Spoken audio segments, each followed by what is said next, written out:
और 1 लाख रुपए देने का संकल्प किया। 2 महीने बाद उनका कोई व्यक्ति आया और कहा साहब ये 50,000 रखिए, लेकिन मंत्री जी ने कहा है मेरा और मेरी पत्नी का नाम पत्थर में लिखा जाना चाहिए। मैं भी उनकी सेवा में था, जल वगैरह लाने वाने में।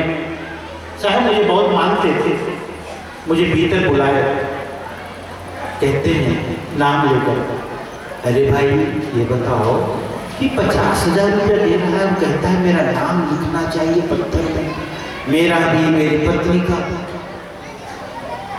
अब तक तो हमें लोगों ने लाखों लाखों दी, किसी ने कोई दावा नहीं किया, किसी ने कोई शर्त नहीं रखी, जिसने भी दी बेशर्त दी। बेशर्त, जहां शर्त है वहां फिर समर्पण कैसा? बस आप गुरु के चरणों में चढ़ा दो, सदगुरु मैंने दे दिया, अब आप जानो कहां लगाना, कैसे लगाना, क्या करना। बस मैं तो मेरे मन में भाव जगा कि मैं कुछ करूं। गाय बछड़े को दूध पिलाती तो बछड़े पर उपकार नहीं करती है, गाय बछड़े को दूध पिलाती है तो निर्भर होने के लिए पिलाती है कि मेरा वजन धन का कम हो जाए, उसमें कौन सा उपकार है? एक भक्त यदि गुरु को देता है तो भाव ये हो कि मैं निर्भर हो जाऊं।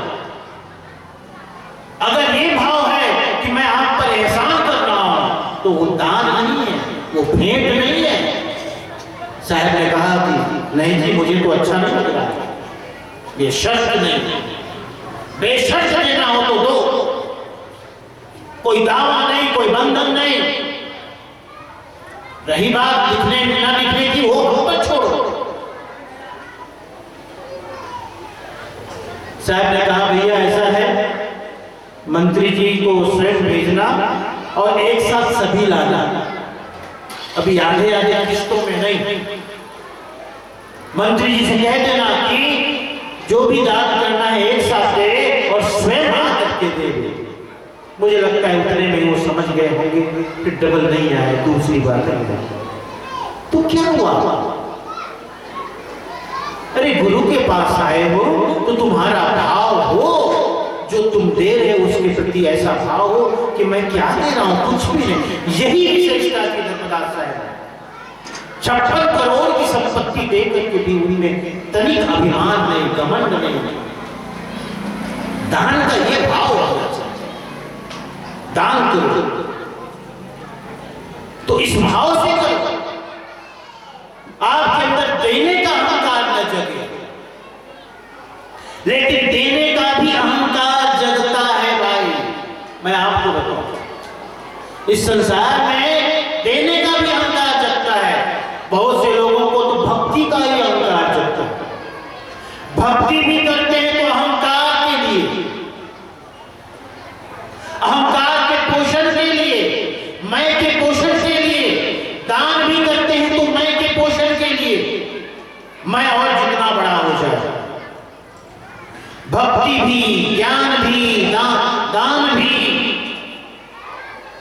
निमोरा के सत्संग में मैंने यही बात बताई थी, फिर से कहता हूं, ज्ञान भक्ति इसका एक ही मतलब है कि हमारे अज्ञानता की अज्ञान दूर हो जाए। साबुन का मतलब क्या होता है? साबुन का मतलब है जो हमारी गंदगी को धो दे, और यदि गंदगी को ना धोए तो कैसा साबुन? और ज्ञान का मतलब है जो हमारे अहंकार को धो दे, और भक्ति करके अहंकार जगे तो ये तो वही वाली बात हो गई, अहंकार। फिर वो भक्ति नहीं कर रहे हो, कुछ भक्ति के नाम पे पाखंड कर रहे हो, भक्ति के नाम पे पाखंड कर रहे हो, दिखावा कर रहे हो। ये होना नहीं चाहिए। समझाने के लिए मैं कभी कभी कहता हूं, अब मच्छर भगाने के लिए कछुआ साथ जलाते हो नहीं? हाँ, तो एक घर में मैं मेहमान बन के गया एक दिन रुकना था रात में, कैसा है मच्छर यहाँ बहुत है। मैं कहा भाई कुछ उपाय कर दो, हमको तो मच्छर रहे तो नींद नहीं आती है।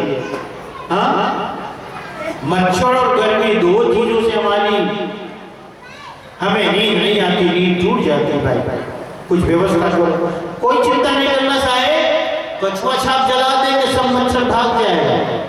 कछुआ छाप ला के जलाया तो एक तरफ कछुआ छाप जल रहा है और दूसरी तरफ एक आध मच्छर उसी बैठा हुआ।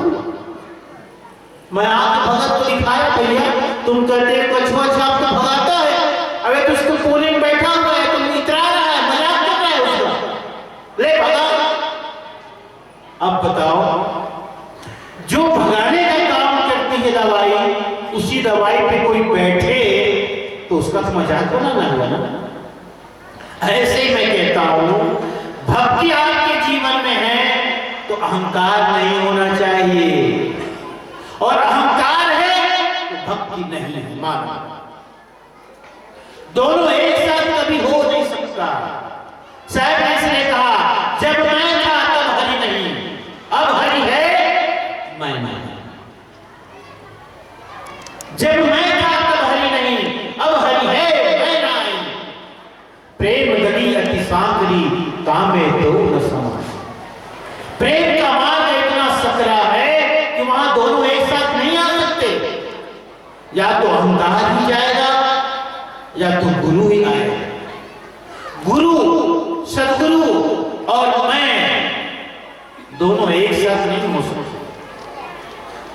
गुरु के पास आओ तो अहंकार को त्याग कराओ, गुरु के पास आओ तो ममता को त्याग कराओ। संत दरस को चाहिए तज ममता अभिमान, जो जो पद आगे करे कोटि यज्ञ समान। कल मैंने इसी मंच से कहा था कि जब सत्संग पंडाल में आते हो तो मात्र पन ही नहीं उतारो, सिर की पगड़ी भी उतार के आओ, तब सुन पाओगे, तभी सुन पाओगे। और यदि पगड़ी नहीं उतारी, पगड़ी का मतलब अस्मिता, पगड़ी का मतलब मैं हूं होने का भाव, पगड़ी का मतलब अहंकार, पगड़ी का मतलब अभिमान, कुछ होने का भाव कि मैं गांव का मुखिया, मैं गांव का पटेल, मैं गांव का सरपंच, मैं गांव का बड़ा आदमी, मैं बड़ी जाति का। इसलिए साहब ने एकदम स्पष्ट कह दिया, एकदम स्पष्ट कह दिया साहब ने, कामी क्रोधी लालची इनसे भक्ति न हो, और भक्ति करे कोई शूरमा, जाति वर्ण। जो जाति का, कुल का, वर्ण का अहंकार करेगा वो भक्ति नहीं कर सकता। कामी होगा, क्रोधी होगा, लालची होगा, वो भक्ति नहीं कर सकता भाई, बिल्कुल भी भक्ति नहीं कर सकता। तो सदगुरु की शरण में आने के लिए मैं का त्याग अत्यंत जरूरी है। धर्मदास साहब ने 56 करोड़ की संपत्ति गुरु के चरणों में चढ़ाई, तो मात्र संपत्ति नहीं चढ़ाई, संपत्ति तो एक प्रतीक है। संपत्ति किस बात का प्रतीक है? संपत्ति इस बात के प्रतीक है कि जो हमारे पास सबसे श्रेष्ठ है, जो सबसे प्रिय है, सदगुरु हम आपको समर्पित करते हैं, हम आपको समर्पित करते हैं। श्रेष्ठतम प्रियतम वस्तु का दान, लेकिन उस श्रेष्ठतम प्रियतम वस्तु के द्वारा अपनी भक्ति को समर्पित करना गुरु के चरणों में, यही होता है, यही उसका। प्यारे हंसनों, इसलिए मैंने कहा ना कि गुरु से बड़ा हितैषी कोई नहीं, संत से बड़ा हितैषी कोई नहीं। शायद एक साथी सुंदर से, संत सगा और गुरु सगा, अंत सगा निज नाम, और कहे कबीर दास को तीन लोक विश्राम। कितनी सुंदर बात साहब कहते हैं। समस्त संसार के लोगों को उपदेश। साहब ने क्या कहा कि संत सगा और गुरु सगा, तीन ही सगा कहा सकता, संत सगा, गुरु सगा और अंत सगा निज नाम। स्वयं नाम, अपना नाम। निज नाम माने स्वनाम, और स्वनाम मतलब सत्य नाम। क्योंकि जो सत्य है उसका सत्य नाम के अतिरिक्त कोई दूसरा नाम हो ही नहीं सकता।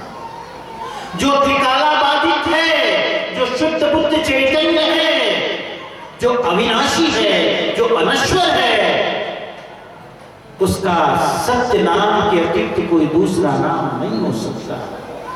तो निज नाम का मतलब सत्य नाम। अब आप बताओ, साहब ने 3 सगा गिना दिया। सुन रहे हो ना सब लोग? माता लोग ध्यान से सुनो, कौन कौन सगा है पूछूं तो बताएंगे। अब माता लोग सगा में गिनेंगी। ओम 1.5 सास। 1.5 सास मतलब क्या होता है? 1.5 सास छत्तीसगढ़ में 1.5 सास चलता है। मैं भी एक दिन चक्कर में पड़ गया। 1.5 का मतलब 1 और आधा होता है? नहीं साहब, ऐसा नहीं है। बोलो, 1.5 सास का मतलब होता है जैसे कोई बहू आई है और उसका पति है, उससे बड़ी बहन को 1.5 सास कहते हैं। ओ बड़ी ननद बोल दो ना तो क्या झंझट 1.5 सास कहते? हाँ, बड़ी ननद, छोटी ननद, लेकिन यहाँ 1.5 सास कहते हैं। अच्छा, अब आपको सगा पूछे तो सबको बताओगे, ये मेरी सास है, ये मेरी चाची सास, ये मेरी बुआ, ये मेरी क्या क्या जो भी, यही सगा है ना। लेकिन साहब ने इन 3 नाम में कहीं गिनती किया इसका? संसार की जो सगा है उसका गिनती नहीं। माता पिता से लेके चाचा चाची, नाना नानी, दादा दादी, किसी का भी सगा में नाम नहीं लिया। साहब ने कहा नहीं, संत सगा, एक सगा। 3 सगा में पहला सगा संत सगा।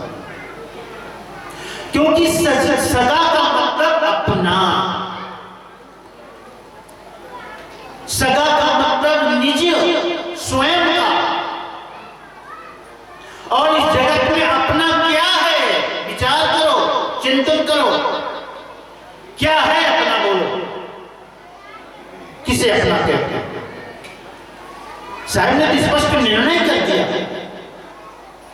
साहब क्या कहते हैं? संग चले सोई धन है संतों, छूटी जाए सो माया रे, छूटी जाए सो माया। अब देखो, संग चले सोई धन है संतों, साथ जो जाए वही धन है ना। साथ जो जाए वही अपना है ना। साथ जो जाए वही सगा है ना। तो क्या साथ जाता है? जितने भी रिश्ते परिवार जिसको हम गिनते हैं, अपना कोई जाता है साथ? कोई भी नहीं, कोई भी नहीं। एक बहन जी है, माफ करना बहन लोग जरा, थोड़े से हंसी की बात है, तुम्हारा अपमान नहीं। एक बहन कब्र में ऐसे पंखा झेल रही थी, उसका पति 2-4 दिन पहले मर गया। कब्र में ऐसे पंखा झेल रही थी, रास्ता चलने वालों ने खड़ा होकर कहा, देखो ये बहन कितनी दुखियारी है, लगता है इसका पति गुजर गया। और समाधि पे उसका पति गुजर गया, दफना दिया गया है शरीर को, लेकिन प्रेम कितना देखो, यहाँ समाधि में भी आकर के पंखा झेल रही है। सुन ली उसने पहले, कहे तुम लोग बहुत गलत सोच रहे हो। बहन ने मन ही मन में कहा, बहुत गलत सोच रहे हो, मैं तो इसलिए पंखा झेल रही हूं कि जितने जल्दी समाधि सूखे कि दूसरी शादी की, जितनी जल्दी समाधि सूख जाए कि दूसरी शादी कर लो। लेकिन सब ऐसे नहीं होते, इसलिए मैंने कहा, हंसी में मैंने बात की, लेकिन ये सच भी है।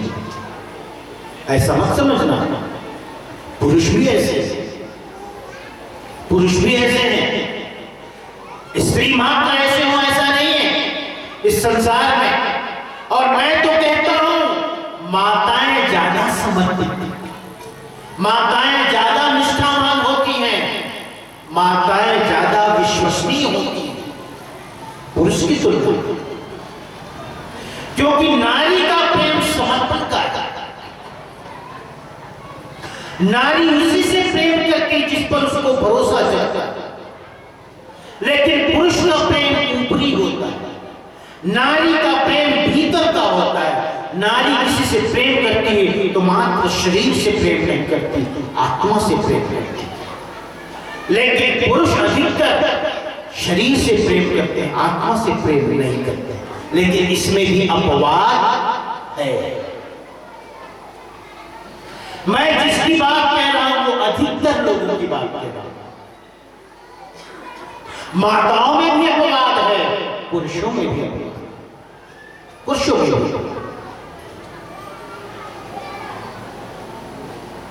इसीलिए पुरुष और नारी का जो प्रेम है उसमें बहुत बड़ा अंतर भी है, बहुत बड़ा अंतर। नारी अपना शरीर किसी को देती है तो यूं ही नहीं देती, उसके प्रति अत्यंत प्रेम का भाव जब जगता है तो लगता है क्या दूं, तब कहीं देती। और पुरुष तो भौरा है, भौरा, आज यहां कल वहां परसों कहीं और। मैं तो कहता हूं समाज में व्यवस्था नहीं है, नहीं तो जूते चप्पल की तरह सब बदले जा सकते हैं। बड़ी मुश्किल, बहुत मुश्किल। तो मैं नारी का बहुत सम्मान करता हूं और इसलिए करता हूं कि कहीं ना कहीं आप में माना कि अपवाद सब जगह है, पुरुषों में भी है, नारियों में भी है। सभी पुरुष वैसे नहीं होते और सभी स्त्रियां भी वैसे नहीं होती, सब जगह है। फिर भी पुरुषों की तुलना में नारियों में प्रेम का की अधिकता देखी जाती है, अतिशयता देखी जाती है। और इसीलिए नारियों को भक्ति ज्यादा प्रिय है, भक्ति ज्यादा पसंद है। भक्ति में एक समर्पण है, एक ममता है, एक सुकुमारता है, एक अल्हड़ता है, एक भोलापन है। अभी हमारे दीवान साहब सुबह सुबह कह रहे थे, साहब बहुत गहरी बातें करेंगे तो लोगों को समझ में बात नहीं आएगी, थोड़ी सी साहब उनके जीवन से मिश्रित हल्की फुल्की बात भी हो, कुछ कथा कथनी भी हो, हाँ कुछ हंसी मजाक भी हो तो अच्छा लगता है। बात तो सही है, लेकिन श्रोता सभी तरह के होते हैं। बार बार सत्संग में जाते रहोगे तो अच्छे श्रोता बन जाओगे आप। और मैं आपको बताऊं कि ये कहानी कंठली से मन का रोचक, मन का रंजन तो होता है, लेकिन जो सत्य और खरी बात है उसी से मन का भंजन होता है। सत्संग मन का रंजन नहीं है, मन का भंजन है। कल भी मैंने कहा जो भवरोग रूपी रोग है, उस रोग के निवारण के लिए सत्य और कड़वी बातें जरूरी है, जरूरी है। अब ये रोचक बातों से जो मन को तो अच्छा लगे, लेकिन जीवन कल्याण के लिए जो बातें हो वो ज्यादा उचित है। लेकिन ठीक है, सुई में धागा डालते हैं तो पहले थोड़ा सा उसको बारीक करते हैं, फिर पूरा खींच लेते हैं। प्रवक्ताओं को भी चाहिए कि उन्हें थोड़े हंसा करके, थोड़े गुदगुदा करके, थोड़ी हल्की फुल्की बातों से शुरू करके अंत में जो जीवन कल्याण की बात है वो जरूर कहनी चाहिए। और वही मैं आपसे कहता हूं कि संत सगा और गुरु सगा, अंत सगा निजना। सदगुरु की वाणी में साहब ने कहा कि संत ही सगा है, दूसरा कोई नहीं। सुनने में कठोर है लेकिन ये सत्य, क्योंकि संत सगा का मतलब क्या है? अब इसमें भी क्रम साहब ने बता दिया। संत को पहले कहा, गुरु को उसके बाद, और निज नाम सत्य नाम को समझो। क्योंकि संतों के पास बैठते बैठते बैठते उठते तुम्हें गुरु के प्रति आस्था जगती है, और जब गुरु के पास जाते हो तो तुम्हें सत्य नाम का उपदेश करते हैं। देखिए क्रम को समझो, क्रम को समझो। हमारे कबीर पंथ में संत जन जब उपदेश करते हैं तो 7 गुरुओं की बात कहते हैं, 7 गुरुओं की बात कहते हैं कि हमें अपने जीवन में 7 गुरु मिलते हैं, और जो 7वां गुरु होता है वो सद्गुरु। लेकिन हर गुरु समझ लो हमें आगे ही बढ़ाता है, आगे ही बढ़ाता है, आगे ही बढ़ाता है। पहला गुरु साहब ने क्या कहा है? संत जन उपदेश में इस बात को कहते हैं साहब का उल्लेख करके कि पहला गुरु माता पिता है। माता पिता इसलिए गुरु हैं क्योंकि माता पिता शरीर के देने वाले हैं, इसलिए गुरु तुल्य है। तुल्य भी कहना ठीक नहीं, गुरु ही। बहुत बड़ा उपकार माता पिता का हमारे जीवन में है। ध्यान में रखो इस बात को, ध्यान से सुनो। जो युवा हैं, चाहे वो बेटे के रूप में, बहू के रूप में, जो अधेड़ हैं, सुने ध्यान से। माता पिता का घर में सम्मान होना चाहिए, क्योंकि प्रथम गुरु हैं, हमारे शरीर के देने वाले हैं। अगर वे शरीर न देते, मां 9 महीने हमें गर्भ में रखने को तैयार न होती, तो हमें शरीर नहीं मिलता, और ये शरीर नहीं मिलता का एक ही मतलब है, हमें अवसर नहीं मिलता। क्योंकि मनुष्य का जीवन एक अवसर है, एक चांस है। हम बहुत बड़े अवसर से चूक जाते हैं, क्योंकि इसी अवसर को प्राप्त करके हम अपना कल्याण और सद्गति कर सकते हैं। और ये अवसर न पशुओं को प्राप्त है, न देवताओं को प्राप्त है। स्वर्ग आदि लोकों में रहने वाले, जो शास्त्रों में उल्लेख मिलता है, स्वर्ग आदि लोकों में रहने वाले देव गंधर्व किन्नरों जितने भी हैं, देव गंधर्व है ना, इन सबको भी यह अवसर उपलब्ध नहीं है। मनुष्य मात्र को यह अवसर है।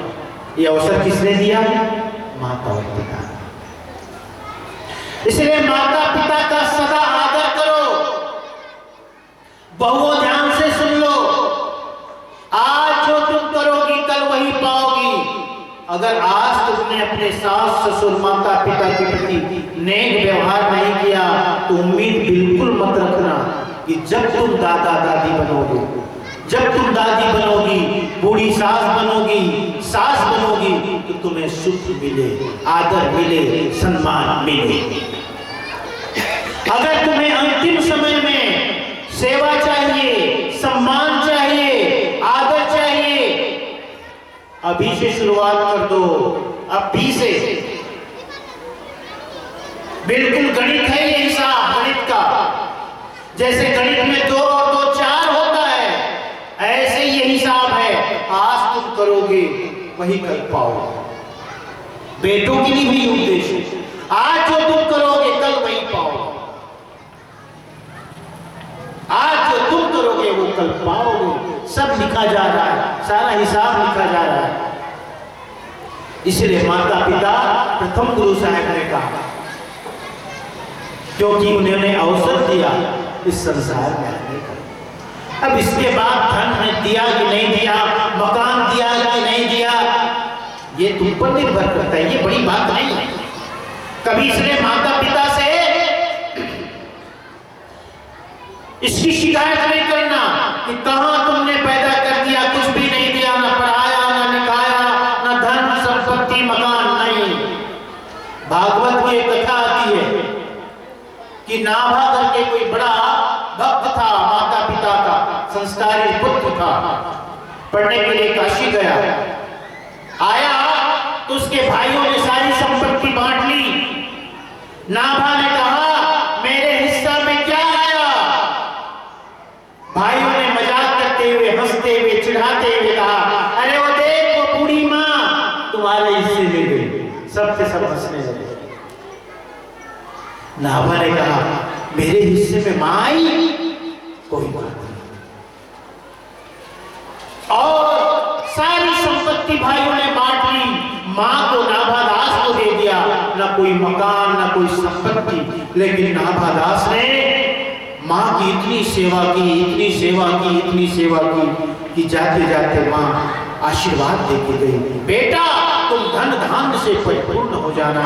कहते हैं नाभादास धन धान्य ही नहीं, मकान दुकान जमीन जायदाद सबसे परिपूर्ण हो गया, माला माल हो गया, आबाद हो गया माँ के आशीर्वाद से। और जिन भाइयों ने उसके साथ धोखा किया था सब बर्बाद हो गए, सबके सब बर्बाद हो गए। क्यों? क्योंकि उनके साथ, उनके जीवन के साथ माँ का आशीर्वाद नहीं था। नाभादास के साथ माँ का आशीर्वाद जुड़ गया।